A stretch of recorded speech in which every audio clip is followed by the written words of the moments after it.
Assalamu alaykum qarindoshlar, qanday ahvolinglar? Men Amerikadan doktor Mehmet deyman. Men bugun sizlarga shu Xitoydan tarqagan koronavirusi va yoki u keltirib chiqargan COVID-19 kasali to'g'risida azroq yangi uchurlarni sizlar bilan o'rtoqlashmoqchi. Bugun 2020 yılı 6. ayının 27. kuniga qadar bütün dünyada bu vaba bilan yuqumlanğuchilarning soni 10 milliondan ishib, jami 1,5 milyon odam bu vaba tufaylidan o'lib ketdi. Endi bu vaba Xitoy sirtiga kengayib, shu dunyo miqyosida keng tarqalishga boshlagan 3. aylardan boshlab nurg'un davlatlarda bu vaboga qarshi ciddi tedbirlarni ilib, bir qism davlatlarda bu vaboga nisbatan belgilik kontrol qilishlarga erishgan bo'lsa-mu, biroq dünyadaki nurg'un davlatlarda hozir shu kundalik ko'payayotgan bemorlarniki soni ayni vaqtidagi, ya'ni 3. ay, 4. ay vaqtlardan xilli ko'p bo'lmoqda. Bir qism davlatlarda albatta shu eng yuqori mezgilga nisbatan xilli ko'zga ko'rinarli darajada kontrol bo'lgan bo'lsa-mu, biroq ayni vaqtida tarqalish uncha ig'ir bo'lmagan yana bir qism davlatlarda tiz tarqamoqda. Shu sababdan bu kasallikni butun dunyo miqyosida ko'payish odam soni, ya'ni kunda 130 mingdan 150 ming atrofida bo'lmoqda. Afsus, bu kasalga nisbatan nurg'un davlatlardagi kishilarningki ko'z qarashi 3. 4. aylardagidek undaq jiddiy emas. Bo'libmi Amerikadek bu davlatda garchi bu yuqumlanganlar 2,5 milyondan oshgan bo'lsa-mu, 130 mingga yaqin odam bu kasal tufaylidan o'lib ketgan bo'lsa-mu, lekin bu kasalga bo'lgan tadbirlar, jiddiy tadbirlar yoki bu kasalga bo'lgan ko'z qarashda 3. ay, 4. ayga nisbatan ig'ir darajada sal qarash mavjud. Chunki hukumat bu kasalni biz belgilik darajada kontrol qildik deb ishlab chiqarishni, xizmatni asli keltirgandan keyin insonlarda xuddi bu kasal butunlay kontrol bo'lgandek ashta hukm paydo bo'lib, hozir shu mayli ko'chalarda bo'lsin, bog'chalarda va yoki sayohat o'rinlarida bo'lsin, kishilar bu kasalga nisbatan 3. 4. ayda jiddiy qaramaydigan ahvol shakllanyotdi. Amaliyotda bo'lsa bu Amerikadagi shu qarlarning huquqini qo'g'dash sababidan kelib chiqqan namoyishlarniki va yoki boshqa odam ko'p to'plashadigan faoliyatlarniki sababidan Amerikada asli biroz kontrolga tushgan, yana joyiga tushgan bu kasalning tarqalish ahvoli 3 qaytadan yana ig'irlashib, 6. ayının 25. günüsü şu vaba Amerikaga tarqagandan bu yanqa eng yuqori rekordni yaratib, kuniga 40 ming odam ko'paygan bo'lsa, 6. ayninki 26. kuniga kelgan vaqtida 47 ming odam ko'paygan. Ya'ni bu shu vaba Amerikaga tarqagandan keyingi eng yuqori rekord. Afsus, kishilar onunğa yeterlik e'tibor bermabdi.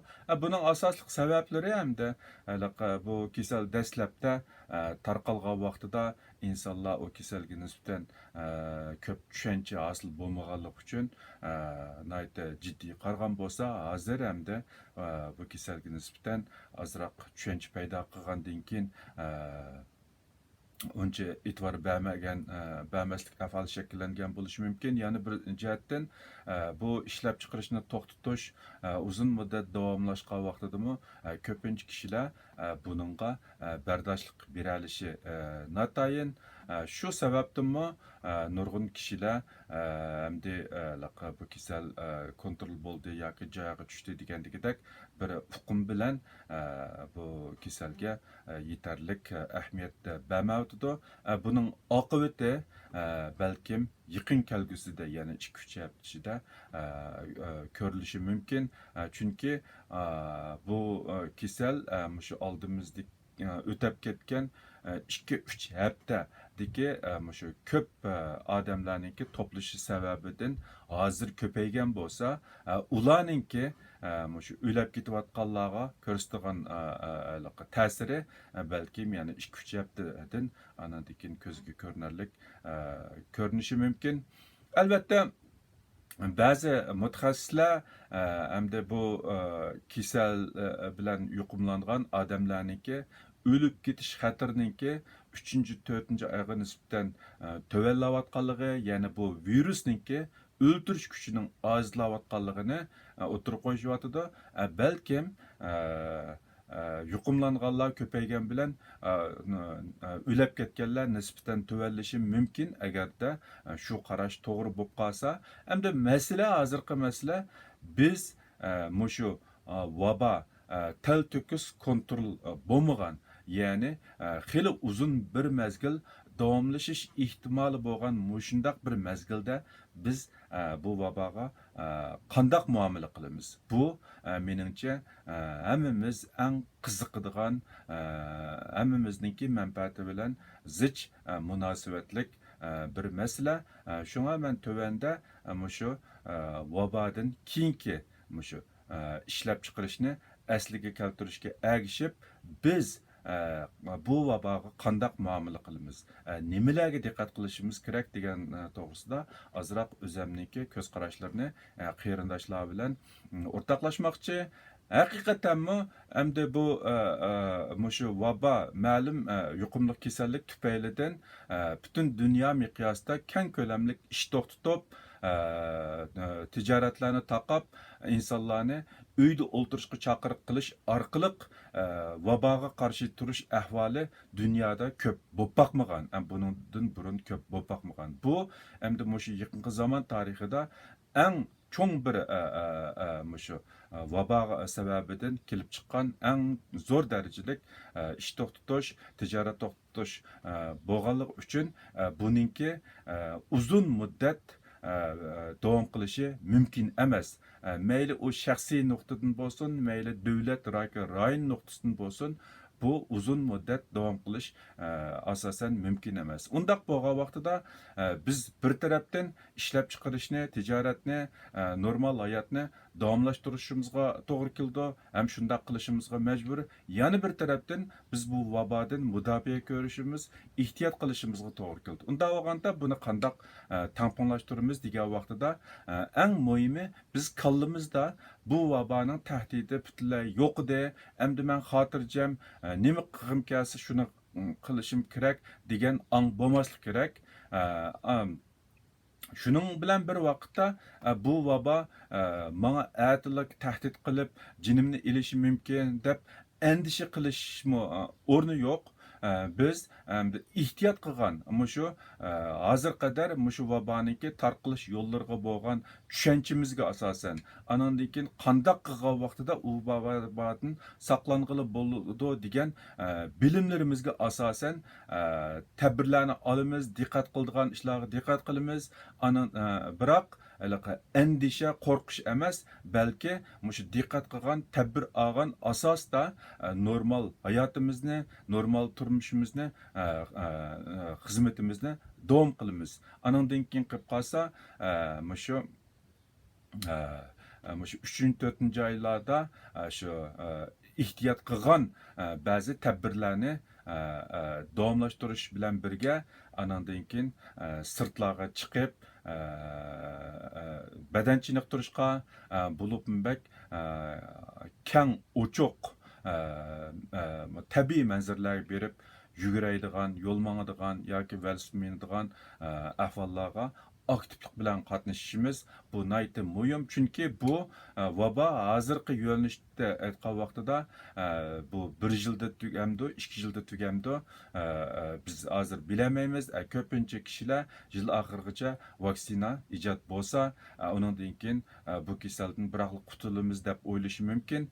Albatta bu eng g'oyalik bir ahvol, lekin reallik undaq bo'lamdi, bo'lmamdi, biz hozir bilamaymiz.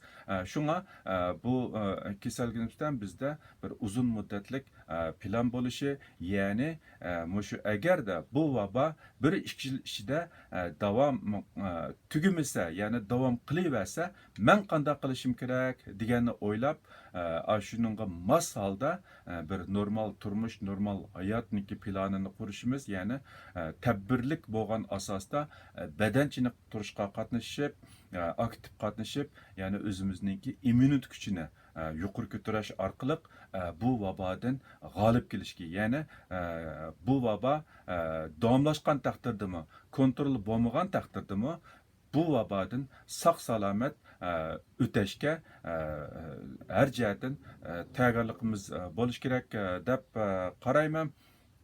Hamda bu Nyu-Yorkda hamda nüfus biraz çoğ ahali biraz zich bo'lganligi uchun insonlar o'ziniki mashinalarini haydab ishga berib, mashina to'xtatadigan yer tepish nihoyat qolaysiz bo'lganligi uchun normalda ko'pincha odamlar shu yerosti poyezdi va avtobuslar bilan ishga boradi.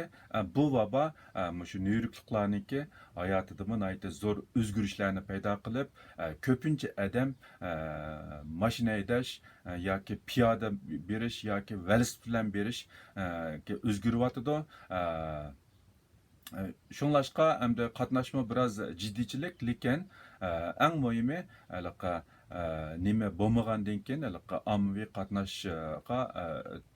qatnashda odamlarning zichligi bak yuqori bo'lmagandan keyin bu kasalni kontrol qilishga foydasi bor. Undan boshqa bir qism kishilar yo'l minish bilan velosiped minishni tanlayapti. Bu meningcha mayli bu kasaldan mudofaa ko'rish bo'lsin yoki bo'lmasa o'zimizniki sog'lomligini yuqori ko'tarib, immunitet kuchini yuqori ko'tarib, bu vaboga qarshi turish yo'sidan bo'lsin, nihoyat foydali. Shunga men qarindoshlarniki shu yo'l minish fursati yo'l minishga, velosiped minish fursati velosiped minishga tavsiya qilaman. Eng muhimi shu usti yipiq shu muhitdan sirtlarga chiqib, keng osmoni keng yerlarga chiqib, quyoshga qoqilinish, harakat qilish, o'ziningki immunitet kuchini yuqori ko'tarish orqali shu kasalga qarshi uzun muddatlik bir plan qurishi, andan keyin shu barbara tadbirlik bo'lgan asosda normal hayot, normal turmushni asliga keltirish meningcha bu vaboga qarshi eng oqilona usul deb qarayman. Gapni yig'inchoqlab desam, nima sal qarashmi xato, bu kasalga nisbatan hukumat ichivatdi, ishlab chiqarishni asli keltirdi, cho'ng masala yo'q deb sal qarashmi xato, andan keyin haddidan ziyoda jiddiylashib, qo'rqib, uydan chiqmay o'ltirishmi xato. Meningcha hammamiz o'zimiz yashayotgan shu rayonningki belgilamasi bo'yicha amal bor, normal hayotimizni tadbirlik bo'lgan asosda asliga keltira olsak, andan keyin bu kasal bizni emas, biz bu kasalni yenga olamiz. Bugun so'zlamoqchi bo'lgan so'zimni mishada to'xtatmoqchi. Hammanglarningki diqqat qilib anglag'aninglarga ko'pdan ko'p rahmat. Agar savollaringlar bo'lib qolsa, qoldirsanglar bo'ldi yoki menga ayrim avatsanglar bo'ldi. Agar keyin yangi uchurlar bo'lib qolsa, men qarindoshlar bilan yana o'rtoqlashaman. Xayr xo'sh, Xudoga omonat, ko'rishguncha omon bo'linglar.